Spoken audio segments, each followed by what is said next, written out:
Hello student, स्वागत है आपका गुरुकुल ज्ञान के मैथ क्लास में। आज के इस वीडियो में हम महत्वपूर्ण प्रश्नों को लेंगे और ये सारे प्रश्न ऐसे होंगे जो पिछले एग्जामों में ये प्रश्न पूछे जा चुके हैं। अगर हम पहले प्रश्न की बात करें तो यह पहला प्रश्न आपका एसएससी जीडी 12 जनवरी 2023 को जो एग्जाम हुआ था उसके चौथे शिफ्ट में पूछा गया प्रश्न है। तो यह काफी महत्वपूर्ण प्रश्न हो जाता है, अतः इस तरह के प्रश्नों का अभ्यास अवश्य करना चाहिए ताकि आप आने वाले एग्जाम के लिए खुद को तैयार कर सकें। तो चलिए पहले प्रश्न को लेते हैं और इसे हल करते हैं। पहला प्रश्न है कि एक विक्रेता 10 रुपये में 15 वस्तुएं खरीदता है और 10 वस्तुएं 15 रुपये में बेचता है। विक्रेता द्वारा अर्जित प्रतिशत लाभ ज्ञात कीजिए। तो देखिए, इस तरह के प्रश्नों को हल करने के लिए सबसे पहले जो हमें दिया गया है उसे आप लिखिए। देखिए, पहले हमें दिया गया है कि 10 रुपये में 15 वस्तु, कितने रुपये में? 10 रुपये में 15 वस्तु। तो देखिए, 15 वस्तु जो है वह कितने रुपये में खरीदा गया है? 10 रुपये में। कितने में? 10 रुपये में खरीदा गया है। ठीक है।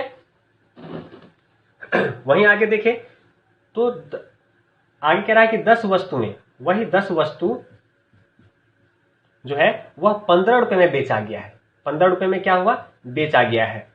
इस तरह के प्रश्न को हल करने के लिए आप इन दोनों को क्रॉस मल्टीप्लाई कर दें। जब दोनों को क्रॉस मल्टीप्लाई करेंगे तो देखिए, 10 को 10 से गुना करेंगे तो कितना हो जाएगा? 100। वहीं 15 को 15 से गुना करेंगे तो कितना हो जाएगा? 225। 225 यानी कि 100 रुपए के सामान को 225 में बेचा गया तो हम कह सकते हैं कि 125 रुपए का क्या हुआ? लाभ हुआ। 125 रुपए का क्या होगा? लाभ होगा। आगे प्रश्न में कह रहा है कि अर्जित लाभ का प्रतिशत ज्ञात कीजिए। अर्जित लाभ का प्रतिशत ज्ञात कीजिए। तो देखिए, अर्जित लाभ हमारा कितना है? 125। कितने पे लाभ हुआ है हमें? 100 रुपए के सामान पर। प्रतिशत निकालना है तो 100 से हम गुना करते हैं। देखिए, 100 से 100 कट गया तो आप देख रहे हैं कि 125 बचा। यही 125 क्या होगा? यही 125 इस प्रश्न का आंसर हो जाएगा। प्रश्न में हमसे पूछ रहा था विक्रेता द्वारा अर्जित प्रतिशत लाभ ज्ञात कीजिए। तो हमारा अर्जित प्रतिशत लाभ क्या होगा? 125%। और यही इस प्रश्न का क्या हो जाएगा? सही उत्तर हो जाएगा। काफी सरल प्रश्न था और काफी मजेदार प्रश्न था और यह प्रश्न आपका एसएससी जीडी 12 जनवरी 2023 को जो एग्जाम हुआ था उसमें पूछा गया प्रश्न है। इसलिए यह प्रश्न जो है काफी इंपॉर्टेंट हो जाता है। अगर आप इस प्रश्न को हल कर पाते हैं, यानी कि हल कर चुके होंगे स्वयं ही, खुद ही, यानी कि आपकी तैयारी काफी बेहतर है। अगर नहीं कर पाए हैं तो मैंने जो आपको तरीका बताया है इस तरह के प्रश्नों को आप आसानी से हल कर सकते हैं। तो चलिए लेते हैं अगले एक और महत्वपूर्ण प्रश्न को।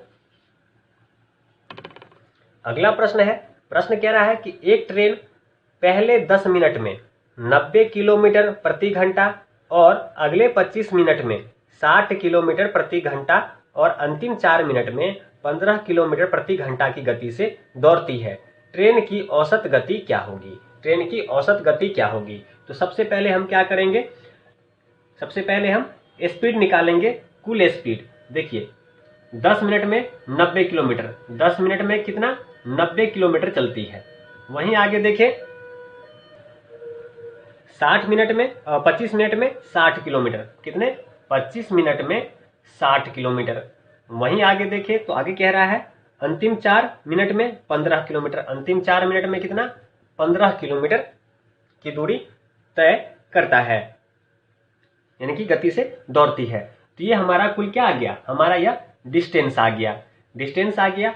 प्रश्न में हमसे पूछ क्या रहा था? औसत गति।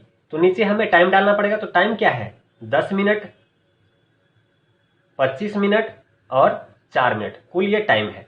तो हमारा क्या जाएगा? औसत। यहां हमें गति पता चल जाएगा अगर इसे हम हल करेंगे। तो चलिए इसे हल करते हैं। जब इस सबको हम हल करेंगे तो हम देखते हैं कुल आता है, इसको मल्टीप्लाई करने पे और जोड़ने पे 2460 आएगा। कितना आएगा? 2460। और नीचे क्या है? 10, 25, 35, 4, 39, 39। नीचे क्या आएगा? 39 आएगा।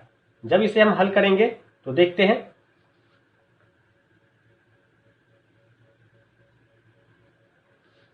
3 से हमारा ये चला जाएगा 13 बार में, 13 तिया 39 और 3 से 8 त्रिक 24, 3 दूनी 6 और 0, यानी कि 820 बट्टे में 13। कितना आ रहा है? 820 बट्टे 13 आ रहा है।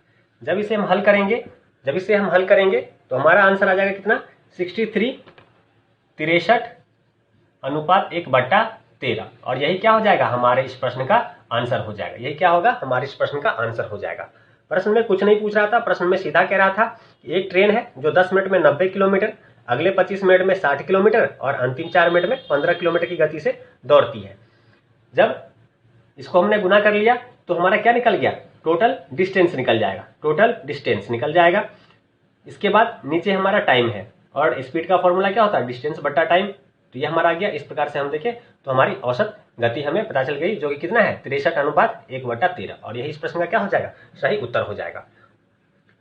तो काफी सरल प्रश्न था, उम्मीद है आपको यह समझ में आया होगा। और वीडियो आपको थोड़ी भी हेल्पफुल लगती है, आपको सवाल समझ में आता है, आसान कॉन्सेप्ट से मैं आपको समझाने का प्रयास कर रहा हूं। अगर आपको आसान लगता है, समझ में आता है, तो चैनल को सब्सक्राइब अवश्य कीजिएगा और साथ में बने बेल नोटिफिकेशन को ऑन कीजिएगा, ताकि प्रत्येक रात 9:21 पे जब भी मैं वीडियो अपलोड करूं उसका नोटिफिकेशन आपको मिल सके, ताकि आपकी तैयारी बेहतर हो सके। तो चलिए लेते हैं और एक महत्वपूर्ण प्रश्न को। अगला प्रश्न कह रहा है कि एक दुकानदार एक वस्तु पर 15%, 30% और 4% की 3 क्रमागत छूटें देता है। यदि वह वस्तु का अंकित मूल्य ₹1950 हो तो उसका विक्रय मूल्य क्या होगा। देखिए प्रश्न में हमें क्या दिया गया है, 3 क्रमागत छूटें दी गई हैं और अंकित मूल्य हमें बताया गया है 1950। अंकित मूल्य कितना बताया गया है, 1950 रुपये। इस पर 3 छूटें दी जा रही हैं, इस पे 3 क्रमागत छूटें दी जा रही हैं। पहली छूट 15% की है, यानी कि कह सकते हैं कि 85% में उस वस्तु को बेचा गया होगा। 85% को लिख सकते हैं 85/100। वहीं दूसरी छूट 30% की है, यानी कि 70% रह गया होगा उसका मूल्य, यानी 70% लिख सकते हैं 70/100।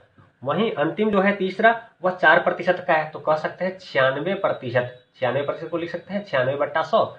चलिए हमने इसे लिख लिया, इसे हल करते हैं। देखिए एक जीरो से ये जीरो चला गया, एक जीरो से ये जीरो चला गया, ठीक है। वहीं हम देखें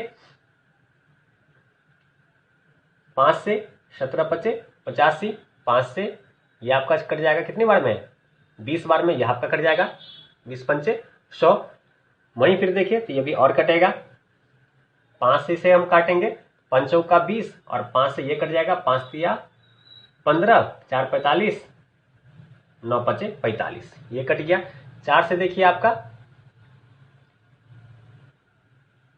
4 से हमारा ये भी कट जाएगा, 4 से 4 एक कम, 4 दूनी 8, 4 दूनी 8, 1 4 चौका 16, ये भी कट गया। फिर हम देखें तो इस सब 39, 17 और 24, 100 से इसे नहीं काटेंगे ताकि सीधा पॉइंट में हम उत्तर दे देंगे। जब इसे हम गुना करेंगे तो गुना करते हैं तो क्या आएगा हमारा 111384 आएगा। गुना करके कितना आएगा 111384 आएगा। बट्टे में क्या है हमारा 100 है, 100 है। जब भाग करेंगे तो क्या आ जाएगा 1113.84। ये क्या हो जाएगा हमारे इस प्रश्न का आंसर हो जाएगा। ये क्या हो जाएगा हमारे इस प्रश्न का आंसर हो जाएगा।